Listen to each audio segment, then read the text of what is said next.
Le calme est revenu à la maison d'arrêt et de correction d'Abidjan. Les incidents qui ont secoué la Maka ce matin ont fait plus d'une victime. À l'origine, une opération de renforcement de sécurité qui a vite tourné au vinaigre entre les détenus et les gardes. Le point à suivre en début de journal. Dans l'ouest du pays, les feux de brousse ont consumé 10 000 hectares de forêt classée. Le drame s'est produit dans le département d'Oumé. Les dégâts sont importants selon le directeur général de la SODEFOR qui s'est rendu sur les lieux avant-hier. Augustin Sidi Diallo reste à la tête du football ivoirien.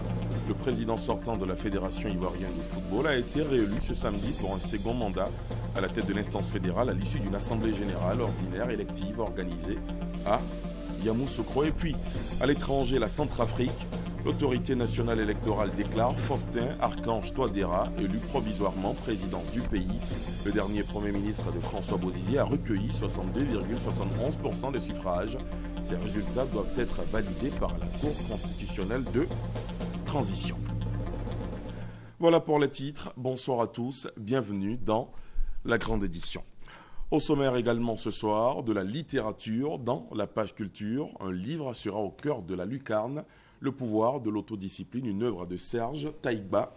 Il est coach de vie et des affaires, conférencier et entrepreneur. Entretien à suivre dans environ une demi-heure. Le calme est revenu ce soir à la maison d'arrêt et de correction d'Abidjan. On ne pouvait pas en dire autant ce matin. Des détenus de la Maka ont opposé une résistance aux gardes pénitentiaires qui préparaient une opération de renforcement de la sécurité de l'établissement. L'opération a très vite basculé en un épisode d'échange de coups de feu durant plusieurs heures. Le drame a fait des victimes. Côté détenus, l'on enregistre la mort de Yacouba Coulibaly, encore connu sous le nom de Yakou le Chinois. Dans les rangs des agents pénitentiaires, on dénombre plusieurs victimes, dont au moins une vingtaine de blessés. Retour sur une journée assez chaude dans la principale prison du pays, dans un récit d'Abou Sanogo. Maison d'arrêt et de correction d'Abidjan, Maka ce samedi matin. Ambiance inhabituelle. Forte présence des forces républicaines de Côte d'Ivoire, de la police et de la gendarmerie nationale. Des blessés qui sont transportés à l'hôpital. Dans l'enceinte de l'établissement, les fouilles se poursuivent bâtiment après bâtiment et cellule après cellule à la recherche d'armes. L'incident est survenu aux environs de 9 heures. Une opération de renforcement de la sécurité à l'intérieur de l'établissement qui n'aurait pas été du goût de certains détenus. À leur tête, Yacouba Coulibaly dit Yakou le Chinois. Il a trouvé la mort lors des échanges de tirs avec les forces de l'ordre. Ses complices ont été conduits hors de la prison. Tous les bâtiments de la Maka sont passés au peigne fin par la police, la gendarmerie nationale et le centre de coordination des décisions opérationnelles CCDO. Les détenus sont sous haute surveillance. La cour de la Maka présente un autre visage. Les affrontements ont fait 2 morts, dont un agent pénitentiaire et une vingtaine de blessés.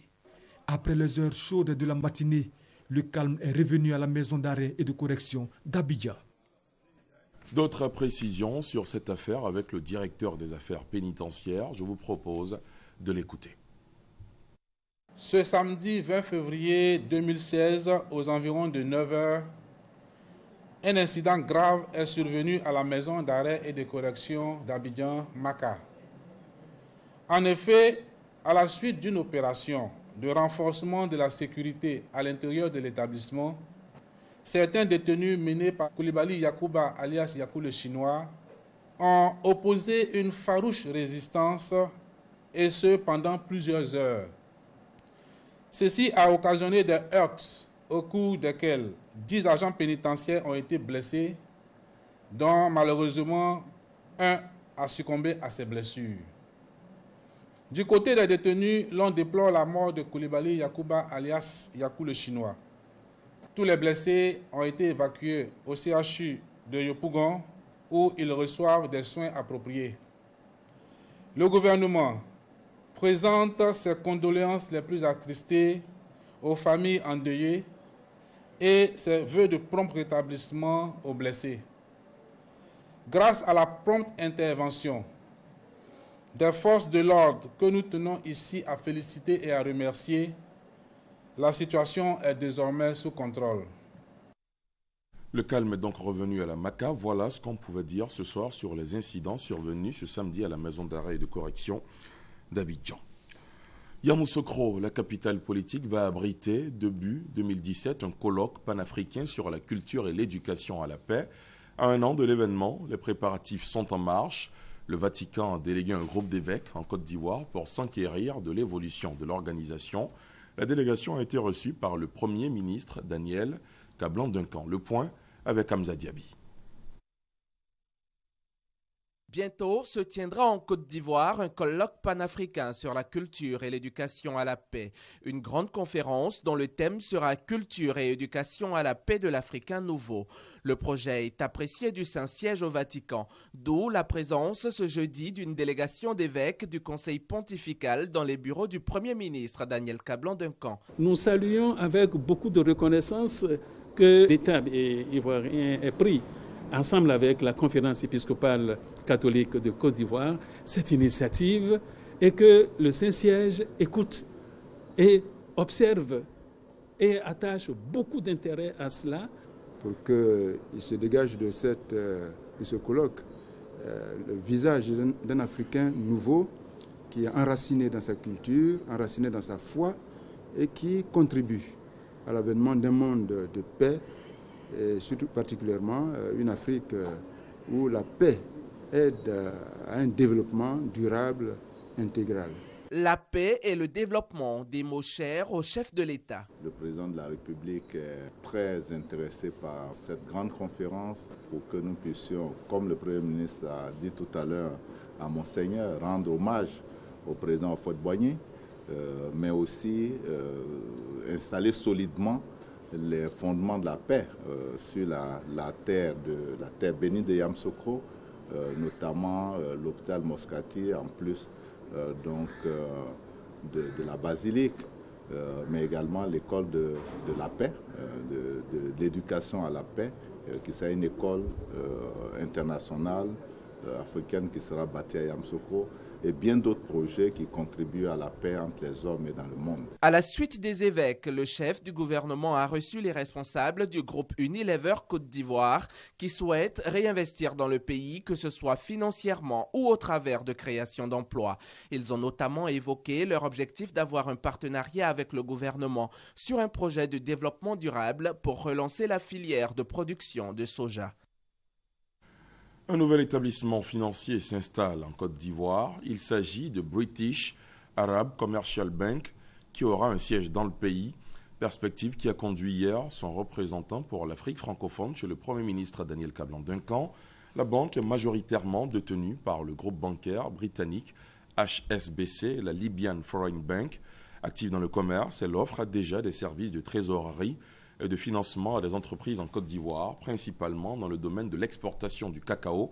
La banque dit être désormais intéressée par toute la chaîne de production et de commercialisation de cette matière première. À sa sortie d'audience, vous le voyez sur ces images, Nabil Frick a annoncé des investissements dans l'industrie de transformation locale du cacao. On en vient à la suite des visites de terrain de la ministre de la Salubrité urbaine et de l'Assainissement. Une manière pour Anne Désirée Oloto de s'imprégner du travail abattu et ce qui reste à faire pour l'assainissement du pays.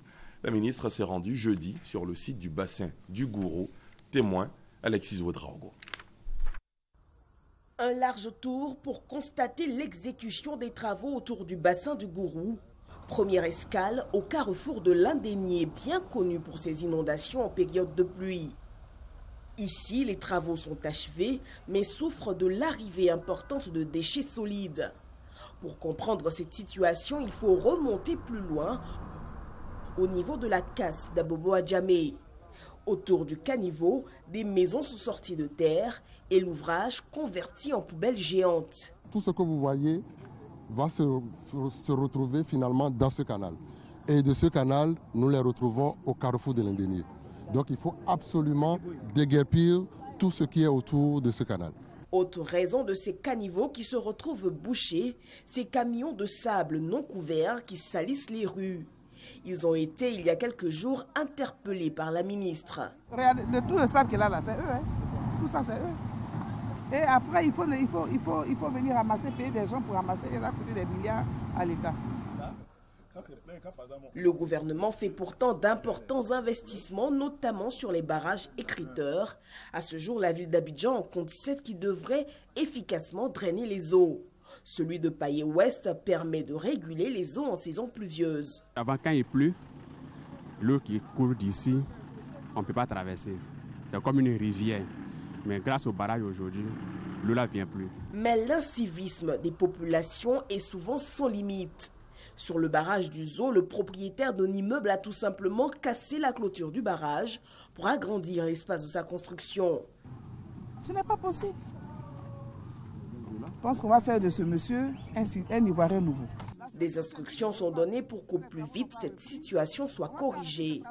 La visite de la ministre est aussi l'occasion de découvrir des pavés créés à partir de déchets plastiques. Ces pavés sur lesquels nous sommes donc arrêtés sont le résultat du travail de jeunes démobilisés.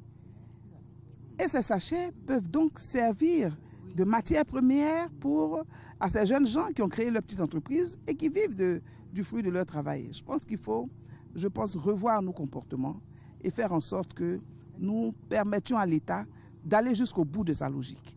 À l'approche des grandes pluies, la ministre invite au civisme. L'assainissement des villes implique la participation des populations. Les caniveaux ne sont pas des poubelles. 30 nouveaux véhicules se sont ajoutés au parc automobile des douanes ivoiriennes. La remise de ces voitures a eu lieu mercredi à l'école des douanes. Ce renforcement du parc des douanes vise à rendre plus opérationnelle la régie pour lutter contre les fossoyeurs de l'économie, assure le ministre chargé du budget et du portefeuille de l'État, Francis Bourfo. 30 véhicules de type 4x4, dont du ministère chargé du budget et du portefeuille de l'État aux douanes ivoiriennes. L'État apporte un appui aux douanes dans leur mission de protection des personnes et des biens et la lutte contre les fossoyeurs de l'économie. Je voudrais réaffirmer ici et maintenant l'engagement du président de la République, son Excellence M. Alassane Ouattara et du gouvernement, notamment de M. le Premier ministre, à œuvrer chaque jour un peu plus à équiper l'administration des douanes, en moyens matériels, mais aussi en moyens de sécurité. Nous souhaitons que l'administration des douanes puisse efficacement lutter contre la fraude et le commerce illicite. Pour le directeur général des douanes, ces véhicules réceptionnés permettront à son administration d'être plus opérationnelle sur le terrain afin d'atteindre la prévision des recettes 2016 estimée à 1580 milliards de francs CFA. Je puis vous assurer que ces véhicules feront l'objet d'une gestion rigoureuse et serviront effectivement là où les besoins sont manifestes. Grâce à eux, les objectifs de protection des populations et de l'économie nationale pourront facilement être atteints. Cette dynamique, précise le ministre chargé du budget et du portefeuille de l'État, va se poursuivre par la remise d'autres scanners au port autonome d'Abidjan, à l'aéroport Félix Houphouët-Boigny, dans les mois à venir. Il a annoncé la fin des travaux de réhabilitation et d'extension des casernes de Wongolodougou, Noé, Varalé, Bouna et Soko dans 4 mois. Les forces de sécurité accentuent la lutte contre ceux qui se rendent coupables de fraude sur les documents administratifs. C'est le cas dans le centre du pays, précisément à Boaké, comme nous le montre l'une de nos équipes de la station de RTI Boaké. Boaké, commissariat du 2e arrondissement, un individu aux arrêts. Motif, fraude sur les documents administratifs et les titres de transport. En effet, des individus mal intentionnés s'attaquent à la muraille de la réforme de production des titres de transport en Côte d'Ivoire. Le mode opératoire de ces individus sans foi ni loi. C'est sur la base de l'extrait de la carte grise qu'ils falsifient le document d'identification du propriétaire. Je vais parler de la pièce d'identité. Je vais parler des anciens documents déjà édités mais qui sont actuellement en circulation. La technologie utilisée dans les centres de gestion intégrés du ministère des Transports est basée sur un dispositif intégré et également aussi des données biométriques qui permettent aujourd'hui de sécuriser les documents édités par ce système-là. Les tentatives de fraude sur les cartes grises portent sur les véhicules braqués ou volés. Sans exception aucune, tous les documents administratifs sont exposés à la falsification. Il est donc utile de faire attention en tout temps et en toutes circonstances afin d'éviter de prendre le faux pour le vrai. Pour les autorités policières qui suivent cette enquête, il est bon d'établir les documents administratifs dans les normes et se passer de la fraude. Les détenteurs de ces véhicules-là, et les gens les trompent pour pouvoir obtenir ces documents-là. Et nous les exhortons à aller vers ces services-là adéquats. À Bouaké, tout sera mis en œuvre pour démanteler le réseau, assure les forces de l'ordre. La fraude sur les documents administratifs et les titres de transport et ses réseaux, Bouaké constitue l'un des bastions. De même que les villes d'Abidjan, Saint-Fra, Soubré, Gagnoa et bien d'autres. La ville de Daloa dans l'ouest a son centre de gestion intégré d'un coût global d'environ 60 millions de francs CFA. Ce bureau offre aux usagers du Haut-Sassandra un meilleur confort dans l'accomplissement des différentes modalités pour l'obtention de leur titre de transport terrestre à Peyoboué. Le nouveau centre de gestion intégré de Daloa a coûté 80 millions de francs CFA.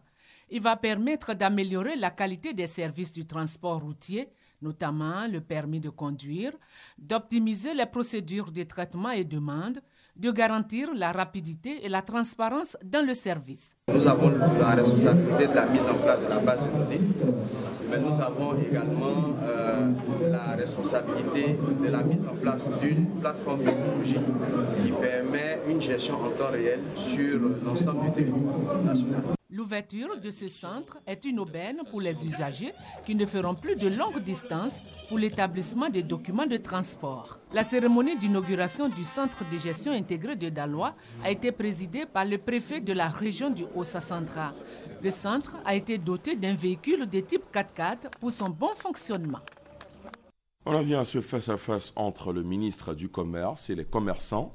Ce type de rencontre est périodique pour plancher sur les difficultés du secteur. Pour cette édition, les commerçants ont demandé à Jean-Louis Billon la levée des barrages routiers non autorisés qui ont des répercussions sur les prix des denrées. Abou Sanogo. C'est répondant à l'invitation de l'Organisation professionnelle du commerce, OPC, que le ministre du Commerce Jean-Louis Billon s'est rendu à l'auditorium de la Kestab. Les organisations professionnelles issues de toutes les filières du commerce en Côte d'Ivoire ont voulu témoigner leur reconnaissance au ministre pour le travail abattu. Tous les pays sont organisés.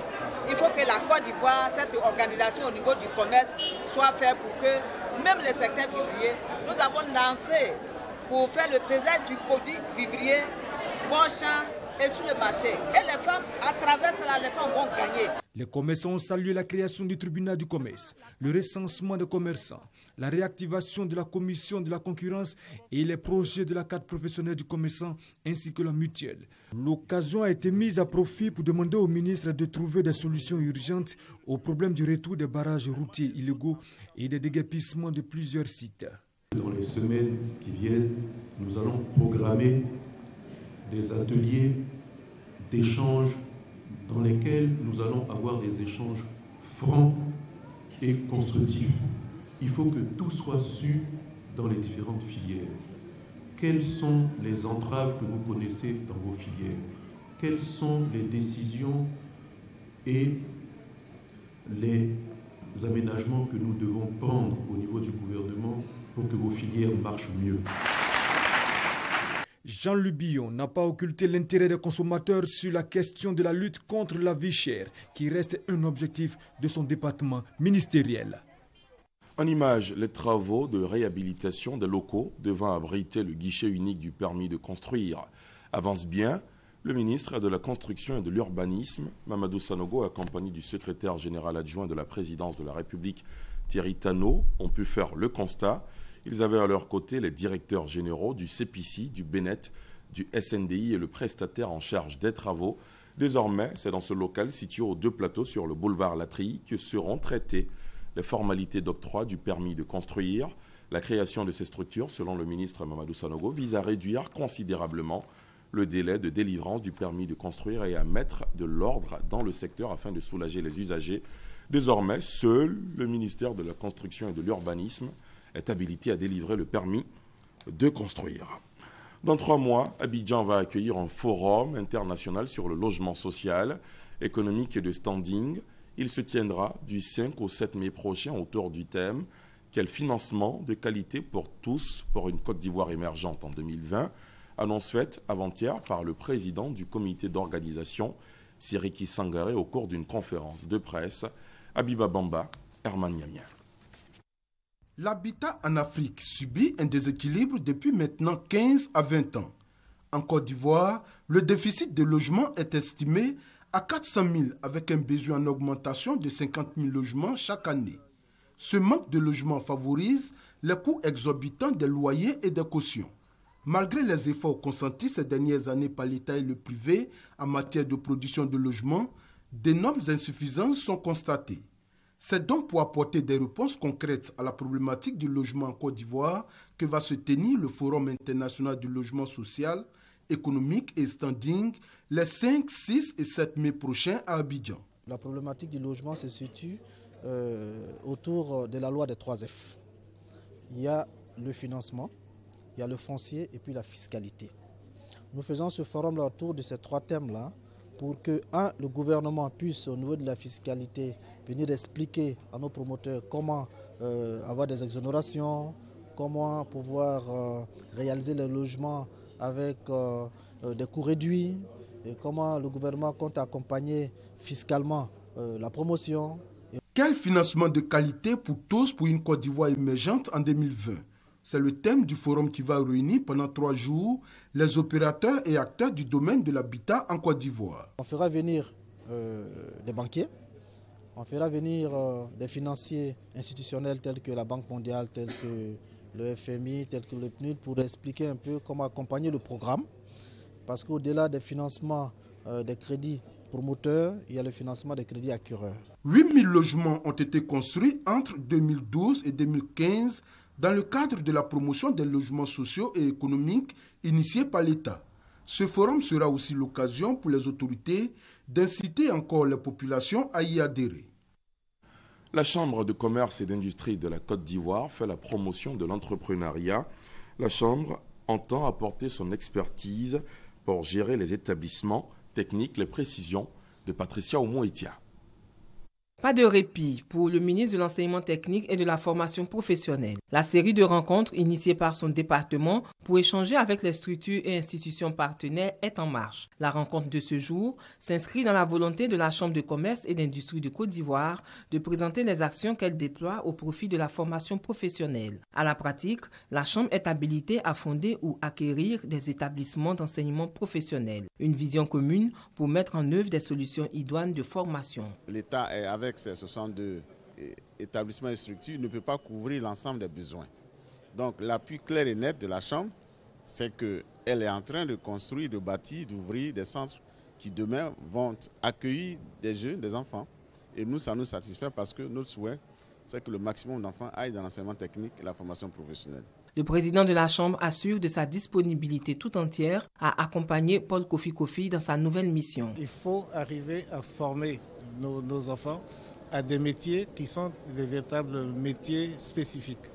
Donc nous sommes totalement d'accord avec Monsieur le ministre et nous serons à ses côtés pour qu'il puisse réussir dans sa tâche.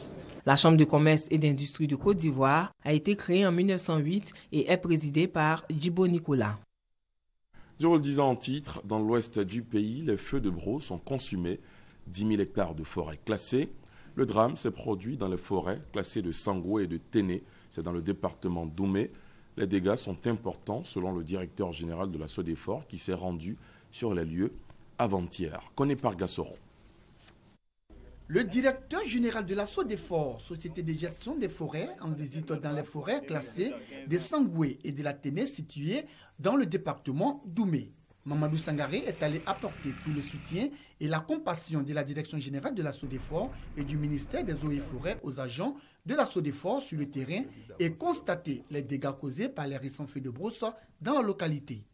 Vraiment, c'est un peu la mort dans l'âme que je suis en train de constater, qu'une bonne partie de notre patrimoine forestier, notamment les reboisements des forêts classées de Téné et de Sangwe que nous avons visitées, sont malheureusement touchés. Après les échanges avec les chefs d'unité de gestion forestière et le comité de surveillance incendie, le directeur général de la SODEFOR apporte des précisions quant à l'origine de ces feux de brousse. Tous ces feux sont d'origine criminelle. Ce sont des feux qui sont partis soit à partir de la mise en feu de certaines parcelles agricoles, soit à partir de personnes qui étaient à la recherche de gibier. Toutes les personnes qui sont à l'intérieur des forêts doivent comprendre aujourd'hui qu'ils doivent s'apprêter à délocaliser leur habitation hors des forêts. Ils doivent aussi s'abstenir de faire de nouveaux défrichements. Alors toutes les personnes qui vont enfreindre à ces différentes dispositions se verront imposer la rigueur de la loi. Mamadou Sangaré exhorte l'ensemble des agents de la SODEFOR à poursuivre la sensibilisation auprès des populations, en vue d'éviter à nouveau les feux de brousse. Sa venue et puis ses conseils nous permettent de nous améliorer. Nous espérons que les moyens soient mis à notre disposition pour vraiment réduire au maximum les risques d'incendie en forêt. Profitant de sa présence à Oumé, le directeur général de la SODEFOR a aussi visité les bureaux des unités de gestion forestière, les scieries de transformation de bois, la station de reboisement et les parcelles de régénération de Tek, de Fraké, de Samba et de Framiré. Des jeunes de 54 pays d'Afrique séjournent actuellement à Abidjan. Ils ont pris part au lancement des activités de leur plateforme dénommée G54 Afrique. L'organisation prépare un sommet panafricain prévu en juin prochain dans la capitale économique ivoirienne. Le but de ce sommet, le passage de l'intégration des États à l'intégration des peuples. Ben Touré, Gabriel Zani. Sous-sol riche, population majoritairement jeune, l'Afrique est le continent de l'avenir. Tous les experts s'accordent à le dire, une richesse cependant plombée par des maux. Famine, guerre, chômage. Les jeunes veulent aider l'Afrique à se relever. Ils prévoient pour juin prochain à Abidjan un sommet sur l'intégration africaine. Nous voulons dire à la jeunesse de façon générale, aller vers les grandes personnes et créer un partenariat gagnant-gagnant, c'est possible. Aller vers nos dirigeants, nos aînés et essayer de créer un pont qui leur permettrait de nous introduire dans le gouvernement, dans le système, pour qu'on puisse montrer de quoi on est capable. C'est possible. Le cadre formel qu'ils ont trouvé s'appelle le G54. Il regroupe toutes les jeunesses des 54 pays du continent. Objectif, élaborer un document stratégique sur 15 ans pour réussir la transition de l'intégration des États à l'intégration des peuples. Pour ce sommet-là, nous voulons réfléchir aux problèmes que l'Afrique trouve pour faire une matrice d'action. Ces matrices d'action-là vont déterminer où est-ce que les gouvernements pourront mettre l'accent par rapport aux problèmes de la jeunesse. De sorte qu'en 2030, on peut dire que l'Afrique est émergente de par sa jeunesse. Ce document stratégique contiendra entre autres la charte de la paix et de la cohésion sociale relative aux questions transfrontalières, aux conflits intercommunautaires, à la démocratie et à des élections apaisées en Afrique. Conscient et responsable, c'est le nouveau visage de la jeunesse que veut le G54.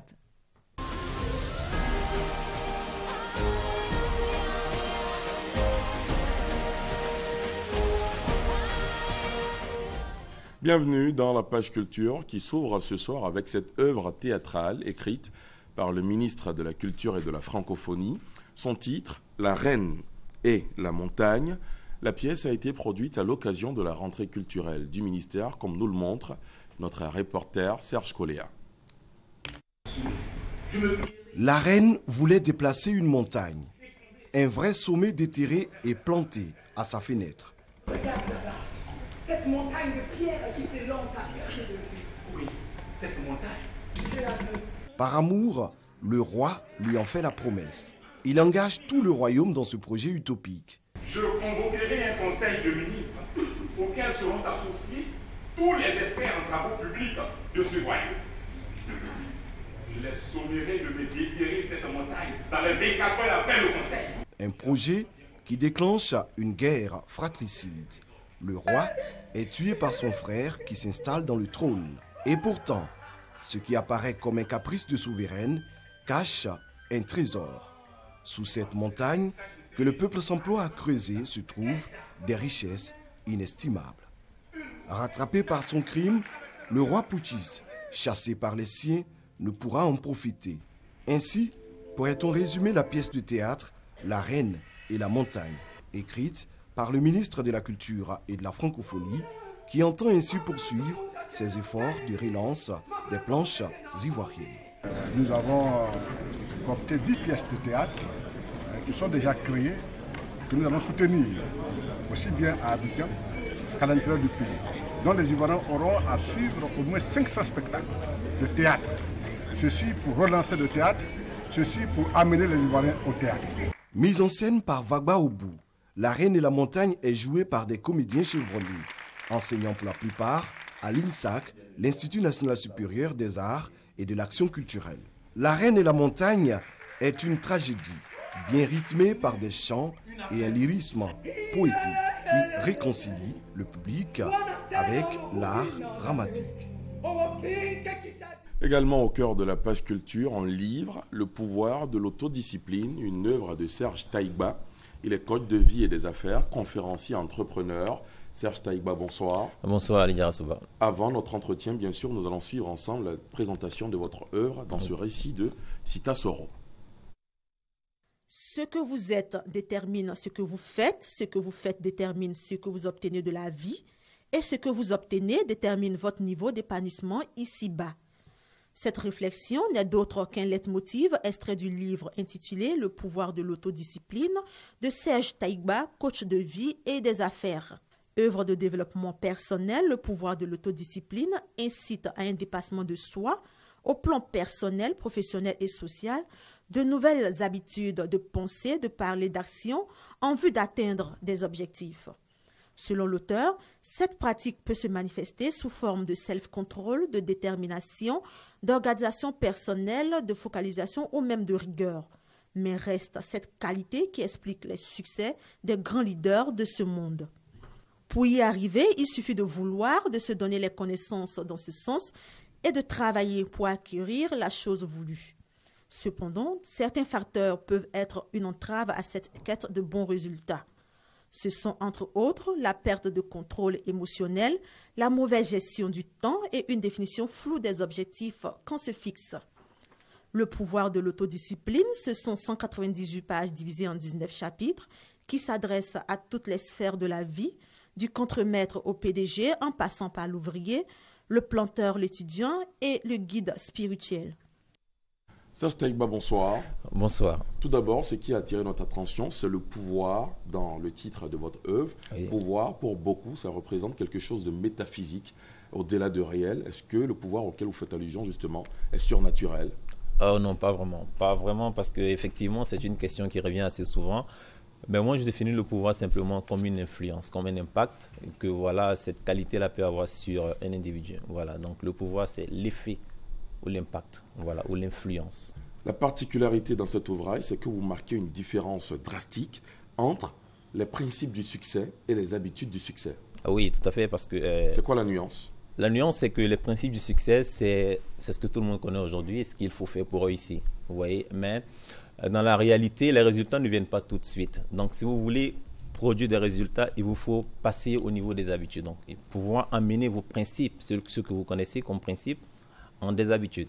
Vous voyez ce que je veux dire? Donc, c'est pas parce que je sais que pour réussir dans la vie, il faut se lever par exemple à 6 h du matin ou à 5 h du matin. Je l'ai fait une fois, 2 fois et je pense que ça va tout changer. Non, il faut garder l'habitude pendant longtemps et c'est là qu'on peut être sûr de pouvoir avoir le résultat. Voilà. Donc, il faut quitter la théorie pour aller à la pratique. Tout à fait. Et constamment d'ailleurs. Vous parlez également beaucoup de freins intérieurs et extérieurs qui nous limitent dans le progrès. D'abord, quels sont ces freins? Leur nature? Au niveau intérieur, c'est déjà le frein au niveau mental. Voilà, parce que quels sont les blocages au niveau mental qu'on entretient constamment et au niveau aussi émotionnel. Ça, c'est ce qui concerne les freins intérieurs. Au niveau extérieur, bien sûr, ce sont les circonstances adverses qui peuvent nous contrer sur le chemin de nos objectifs. Et donc, ceux-là, il faut savoir les négocier, il faut savoir les surmonter, en fait. Voilà. Savoir les négocier, les surmonter, mais tout le monde se pose la question, comment les surmonter? Alors, bien sûr, j'en parle dans le livre. Je dis simplement que, vous voyez, il n'y a rien de nouveau sous le soleil. Hein, vous voyez. Donc, s'il y a un défi auquel vous êtes confronté, il y a forcément quelqu'un qui a surmonté ce défi-là à un moment donné de la vie. Donc, c'est à vous d'aller acquérir la connaissance qu'il faut. Et puis, quand vous êtes confronté à un défi, de savoir si quelqu'un était dans cette position, comment il a fait pour surmonter ce défi. Et à vous, j'ai envie de dire, copier, à vous de prendre l'exemple sur cette personne et de voir comment surmonter ce défi. Donc c'est aussi simple que ça. Voilà, donc aller à la quête vraiment de la connaissance requise par rapport aux défis auxquels vous êtes confrontés. Pour vous, Serge Taïgba, l'ennemi numéro 1 de l'autodiscipline, c'est bien sûr la paresse. Tout à fait. C'est bien cela. Comment? Bien sûr, parce que effectivement, il y a des choses qu'on est censé faire, il y a des choses qu'on sait devoir faire, mais on a la paresse de faire, parce qu'on se dit... Et comment combattre cette paresse? Déjà, c'est un travail sur plusieurs champs, hein, parce que j'en parle, je dis, il y a le champ mental, le champ émotionnel, le champ d'action. Vous voyez, donc tout commence déjà au niveau du champ mental. Et vous savez, notre champ mental est alimenté par plus de 60 000 pensées par jour. Et donc après, il faut savoir amener un contrôle à ce niveau-là pour pouvoir amener un contrôle aussi au niveau du champ émotionnel. Donc quand le travail est vraiment fait à ce deux niveaux, naturellement dans les champs d'action, on va avoir des résultats particuliers. Et vous présentez comme étant la clé de l'autodiscipline, la détermination. Quelle est la source de cette détermination? Où on appuie cette détermination dans ce que nous faisons?